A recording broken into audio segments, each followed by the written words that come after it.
Moigi aron jagaduda Mexican army na phaba changu matamda sigi nupasi yu phajana ngauthara leramki ngau baibo noi kana mo logde prithvi je ungba chable floro ka haibai changdudane numitda ma phaki ma phaba matamda mi makhuda khulai madik chana pariba army singduda fau mana dhamka tawkhibane noi gi jai fari ni ne ko aduna takbudi noina fari vai ja noina masak munna khangdre haibane ko noi nungai ni Santiago Megalopeds Masi aini yadabni shatanatna nungmai bom iban mi phawul lalon bagi dunia da yam sathina ngningai kiningai amade yam marui ba misak amane Masi adukim batik maru oi madudi mahek phakibaga cartel thoina mi hana magdamak tolo piraga thambadugum hitman singna khulai phajana pairaga laga mabu kaishum sangdagi munkhinaba landara khibane kaishum sangda adubu munkibadi ngamkhide yam seksina thamawbuna masik kayamuk hek maru oibana phakhrab matungsda phau cartel members singna thoina lokthokna bahonari ibano munna bahonari ibano yam thina maru oi maramdi mahaksin narcotic underworld siga kaina maming chalibadugumba el pasolero migi hakjangbu Acidta Thadharaga chakthek chawdi halga mahi olhanbagi thabak ton badung misakne si khiba mi singi langlalangjal amata police ta phangandana swai manghan mangambagi damag cartel na paisa khawjaw piraga thambadugumba mitambalne 1996 tagi athengbu 2000s fauda nisapusa kuchukulai nupi angang singbal lalonbagi thabak chatharibatugumba cartel singna chathaba hingsada mafam marang khangdana chahi amagi manungda mi lising kunthra no mangbagi tugumba yam kiningai oiba wathok thokhi marakthna naikoi nada yektana phonamina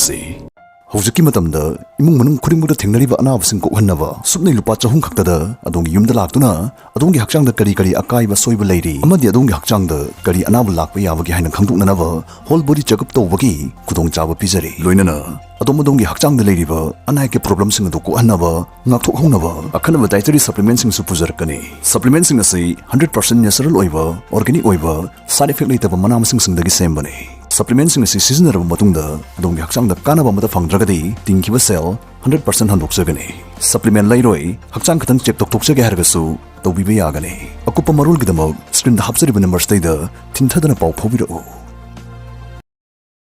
mafam marang khangda mi mangkhibagi case na tia paksilak torobada authority sing makokta maipu hogla boy kok sanakhi sumnai wahanga makhangna moigi makok singduda suru nairaga dum laiki Madudi, aduk yam haksang sing adu madu kadai chatkrabage Santiago Megalopeds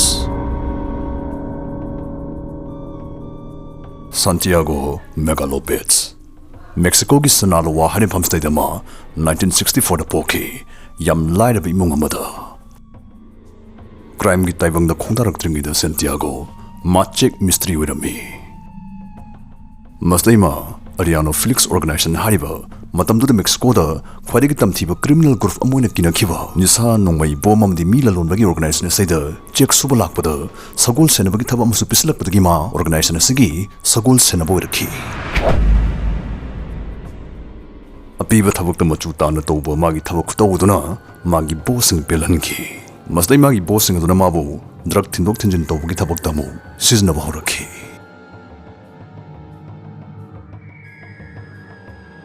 Mapuning buhuigum, mapun hari khayaba, mapuna pamda pasungtaw tawdaba aduna Santiago, yam thuna ni sapai famiyang sinbagi thabak tamuk, promotion pirakhi. Sigi matamsi Santiago na yawriba, Ariano Felix Organization harisga, moigi yeknaba, Sinaloa Central harisga, cheret chingkhainaba, awu hatuknaba, imunay mutanaba matamne, moi masal hatuknabada. Ta khara khaki manungda makok yaudaba makut makhong kakthalabad gumba mi ya siwak changsingna sargi kasin kuya sin thungna tara ler mamatamne nongalak pa khudingi hakchang lising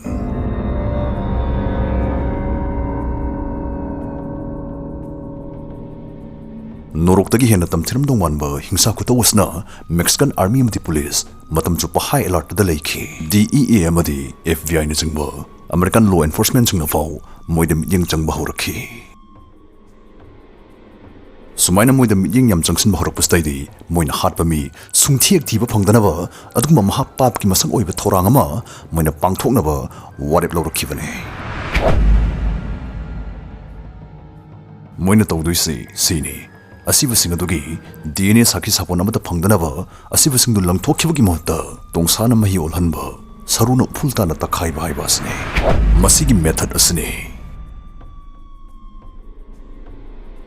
Sigi tu chungki hangoi ngai oriba thabak si pangthoknaba thajaba yaba mi thirakpada Santiago da pop tarakhibane thabak si kamaina chathagani takna baidamak magi bossing na Santiago bu akaknaba kam da laknaba baton tharakhi Santiago makka du da lakhi Kaduda yam chathatkanba kosik soda gi solution yawba sigumba liter chani gi dramama sansagi sadong chabak amaga chemical khara ga leramkhi bosing duna sadong du drum du thadaraga kotrok otnama yathang torokhi masna moi gi ahan experiment ne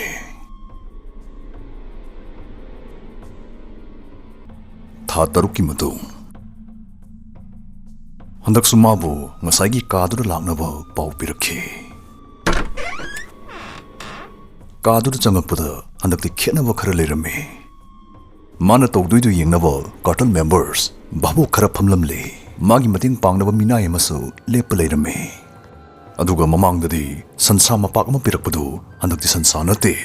mi asibane moi bossing duna sibok jangdu mapi thotonglaga Acid drum du thadhanaba yathang piri hakchang du drum du thadhabada acid to kongol pitrik karaga ngangsang ngangsilapadu uraga mayam du momon no oga yengi mathang numit ki ayukta hakchang du gi phibam kamdori yengnaba amuk hallaga langnakhi mayam du hakchang du ahom bale khongum bombom kintha chanap nang lawbadu gumba molom gi mong da leramkhi maduda lem hawkak saru syang sing amadi ya sing naple Siwiradi oke tari matagum mayam do kupak patrok khunakhi asumna tha ahungi matungdadi Santiago mi tumhanbagi thabosigi mana het oirakhi magi thagi tolopsi changchatta lak ani gi mayada pi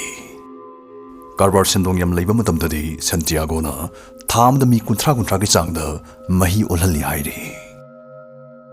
mi ama mapung phana tumhanbada Changchatta pung nipalom changi tummu yadaba saru yana changba singaduna mai amuk thadoglaga leinungda phumjilli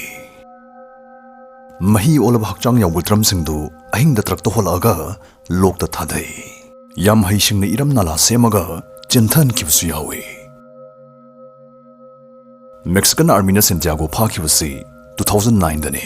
pharaba matung wahang pahung tawuda mana mahi tahan kibasi punna mi chahumni dan haijai adubu mana leramba mafamsingi akoiba tawthuda phangba saru yana singba singadura masing thiragade mana mahima phol olhangribasi